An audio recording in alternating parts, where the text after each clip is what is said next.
गाँव में एक लालची कुत्ता रहता था। वह गाँव में घूम घूम कर खाने की तलाश करता था। वह इतना लालची था कि उसे जितना भी खाने के लिए मिलता था उसे कम ही लगता था। गाँव के दूसरे कुत्तों के साथ पहले उसकी अच्छी दोस्ती थी, लेकिन उसकी इस आदत की वजह से उससे दूर रहने लगे। लेकिन उसे कोई फर्क नहीं पड़ा। उसे सिर्फ अपने भोजन से मतलब था। कोई न कोई आते जाते उसे खाने के लिए कुछ न कुछ दे ही देता था। उसे जो खाने को मिलता उसे वो अकेले ही चट कर जाता था। एक दिन उसे कहीं से एक हड्डी मिली और हड्डी को देखकर उसकी खुशी का ठिकाना न रहा।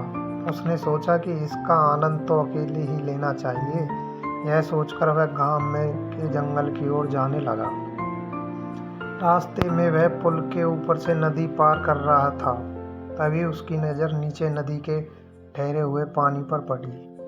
उस समय उसकी आंखों में सिर्फ हड्डी का लालच था। उसे यह भी पता नहीं चला कि नदी में पानी में उसका ही चेहरा नजर आ रहा है।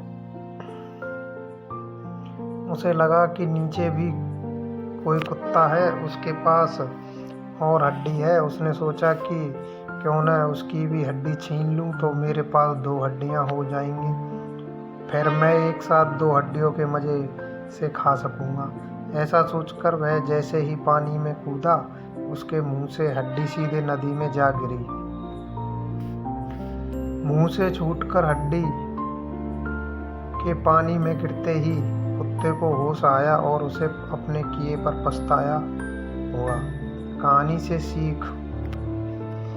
इस कहानी से हमें यह सीख मिलती है कि हमें कभी भी लालच नहीं करना चाहिए। लालच करने से हमारा ही नुकसान होता है। कृपया चैनल को सब्सक्राइब करें एंड बेल आइकन को दबाएं।